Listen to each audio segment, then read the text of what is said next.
Number one, the domain. What is the domain?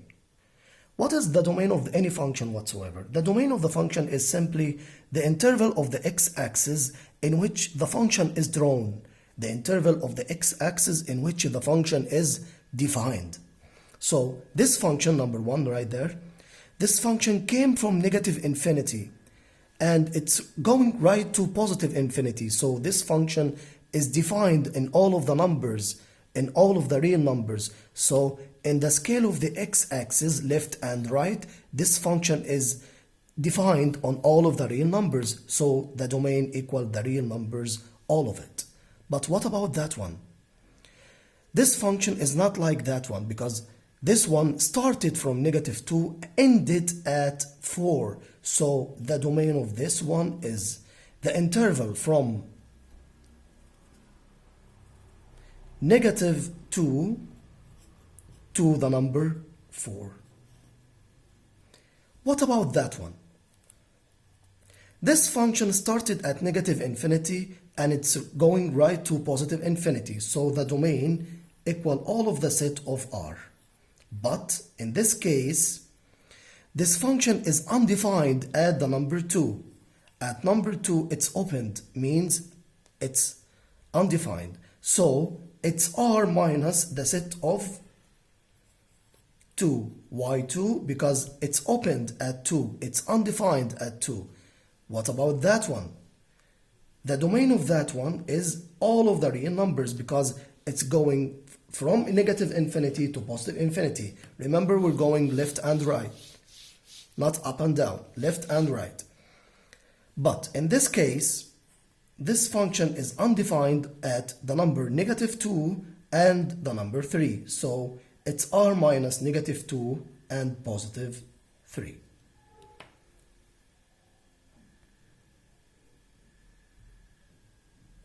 Okay. What is the domain of the algebraic fractional function? The domain is simply R minus the set of zeros of the denominator.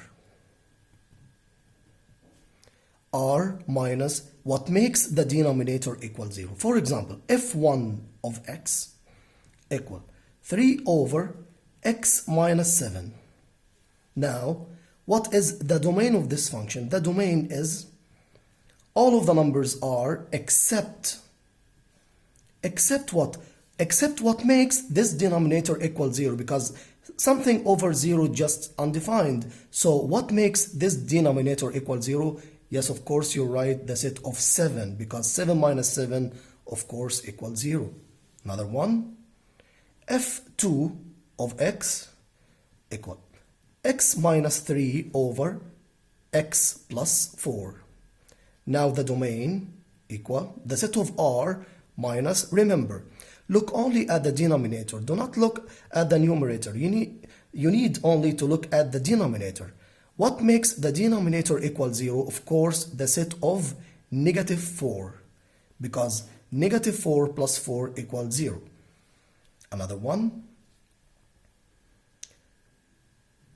g of x equal 5 over x squared minus 9. Now we must know how to factorize this sort of thing by now.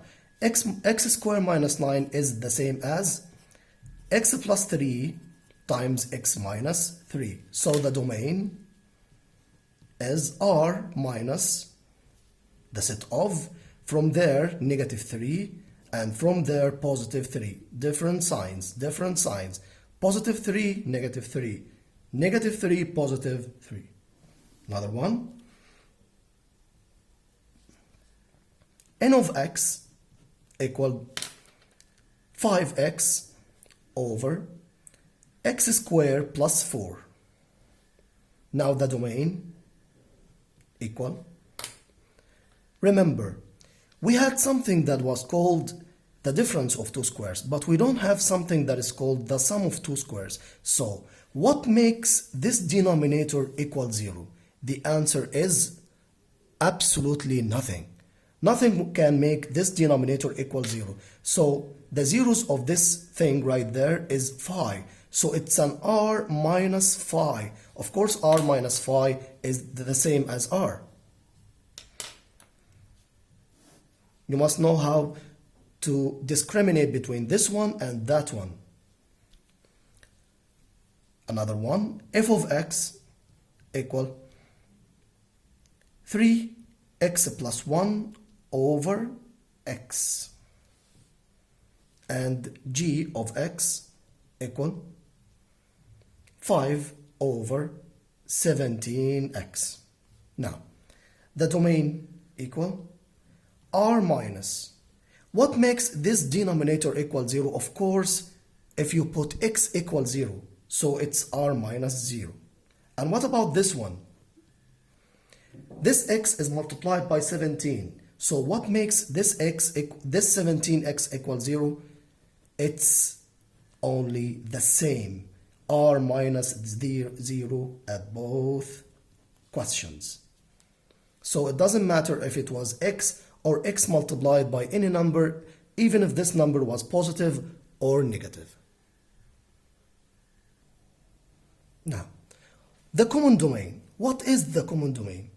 The common domain of several functions is simply r minus the set of all of the domains, all of the zeros of the domains of the denominators combined. So r minus, from there we get, of course, negative 8. I told you before, positive 8, negative 8. What about that one? Yes, of course, positive 6, because it's negative 6, positive 6. So the common domain is r minus the union of the zeros of the denominator. Now again, this one, the common domain of n1 and n2.